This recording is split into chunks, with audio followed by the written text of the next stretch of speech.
मैं तबिता हूँ, onco rehab therapist जो कैंसर पेशेंट के साथ काम करती हूँ। और आज मैं स्पेसिफिकली एक कंडीशन के बारे में आपको जानकारी देना चाहती हूँ जो हर ब्रेस्ट कैंसर के पेशेंट में हमें देखने को मिलता है। वो है लिम्फेडिमा, जैसे हाथ का सूजन आना। इसके बारे में हर पेशेंट वर्ल्ड वाइड स्टैटिस्टिक्स में देखा जाए तो 30 से 40% लोगों में लिम्फेडिमा होता है।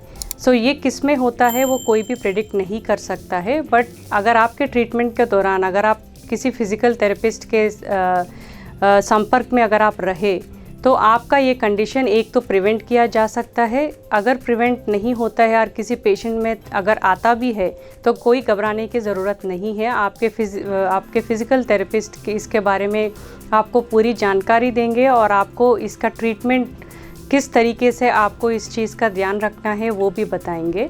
ये जानना इसीलिए ज़रूरी है क्योंकि ये जो सूजन है वो कभी भी हो सकता है। आपके सर्जरी के 6 महीने के बाद भी हो सकता है, 1 साल के बाद भी, या 10 साल के बाद भी हो सकता है।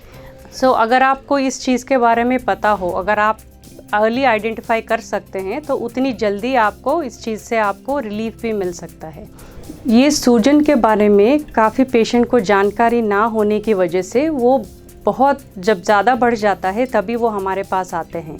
अगर वही चीज़ अगर वो इनिशियल अपने ट्रीटमेंट्स के दौरान ही अगर वो फिज़िकल थेरेपिस्ट से संपर्क करें तो बहुत ज़्यादा डिफरेंस उन पेशेंट्स में हम देखते हैं।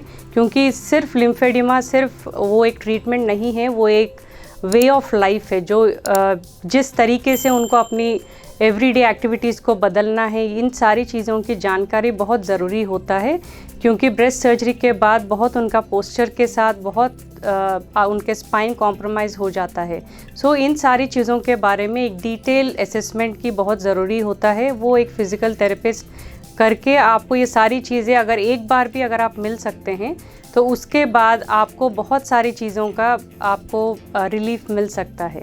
सो आपके ये ट्रीटमेंट्स के दौरान आप ये चीज़ को ज़रूर याद रखें कि कभी भी आपके हाथ में थोड़ा भी अगर आपको स्टिफनेस या आपको टाइटनेस या कोई किसी प्रकार का अगर आपको कोई दिक्कत रहे तो आप ज़रूर संपर्क करें। Thank you.